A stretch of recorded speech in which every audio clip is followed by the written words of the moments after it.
Lecture du livre de l'Exode. En ces jours-là, Moïse et Aaron avaient accompli toutes sortes de prodiges devant Pharaon. Mais le Seigneur avait fait en sorte que Pharaon s'obstine, et celui-ci ne laissa pas les fils d'Israël sortir de son pays. Dans le pays d'Égypte, le Seigneur dit à Moïse et à son frère Aaron : « Ce mois-ci sera pour vous le premier des mois, et il marquera pour vous le commencement de l'année. Parlez ainsi à toute la communauté d'Israël. Le 10 de ce mois, que l'on prenne un agneau par famille, un agneau par maison. Si la maisonnée est trop peu nombreuse pour un agneau, elle le prendra avec son voisin le plus proche, selon le nombre des personnes. Vous choisirez l'agneau d'après ce que chacun peut manger. Ce sera une bête sans défaut, un mâle de l'année.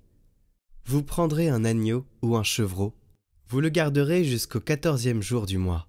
Dans toute l'assemblée de la communauté d'Israël, on l'immolera au coucher du soleil. On prendra du sang que l'on mettra sur les 2 montants et sur le linteau des maisons où on le mangera. On mangera sa chair cette nuit-là. On la mangera rôtie au feu, avec des pains sans levain et des herbes amères. Vous n'en mangerez aucun morceau qui soit à moitié cuit ou qui soit bouilli.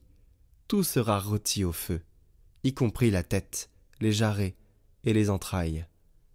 Vous n'en garderez rien pour le lendemain. Ce qui resterait pour le lendemain, vous le détruirez en le brûlant.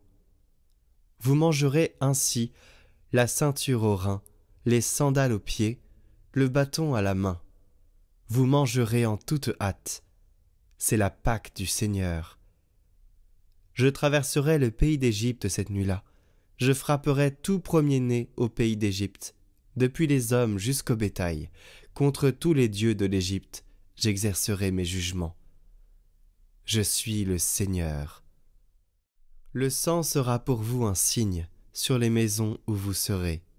Je verrai le sang et je passerai.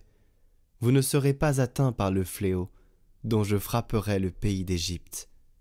Ce jour-là sera pour vous un mémorial. Vous en ferez, pour le Seigneur, une fête de pèlerinage. C'est un décret perpétuel, d'âge en âge, vous la fêterez.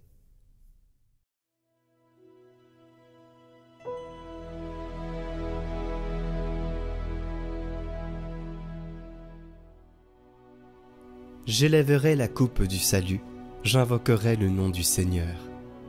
Comment rendrai-je au Seigneur tout le bien qu'il m'a fait ? J'élèverai la coupe du salut, j'invoquerai le nom du Seigneur. Il en coûte au Seigneur de voir mourir les siens. Ne suis-je pas, Seigneur, ton serviteur, moi, dont tu brisas les chaînes ? Je t'offrirai le sacrifice d'action de grâce.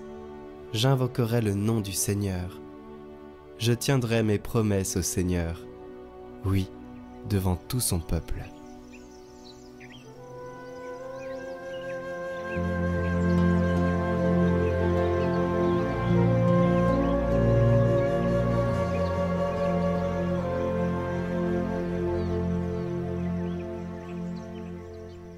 Évangile de Jésus-Christ selon saint Matthieu.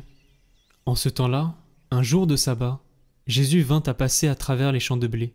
Ses disciples eurent faim, et ils se mirent à arracher des épis et à les manger. Voyant cela, les pharisiens lui dirent : « Voilà que tes disciples font ce qu'il n'est pas permis de faire le jour du sabbat. » Mais il leur dit : « N'avez-vous pas lu ce que fit David, quand il eut faim, lui et ceux qui l'accompagnaient ? Il entra dans la maison de Dieu, et ils mangèrent les pains de l'offrande. Or, ni lui ni les autres n'avaient le droit d'en manger, mais seulement les prêtres. Ou bien encore, n'avez-vous pas lu dans la loi que le jour du sabbat, les prêtres dans le temple manquent au repos du sabbat sans commettre de faute ?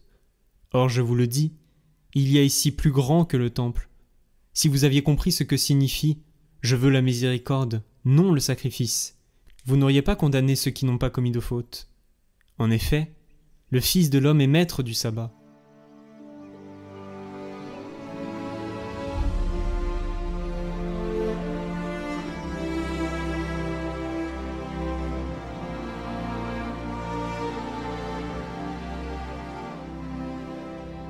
Commentaire d'Origène.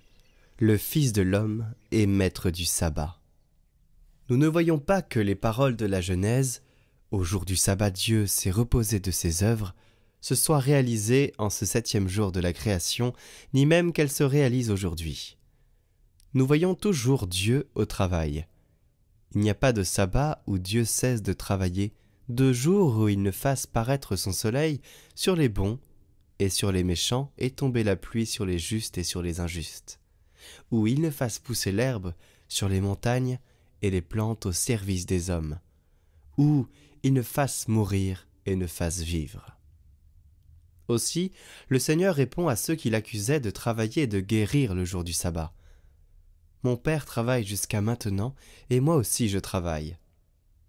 Et il montrait par là que durant le temps de ce monde, il n'y a pas de sabbat où Dieu se repose de veiller à la marche du monde et aux destinées du genre humain.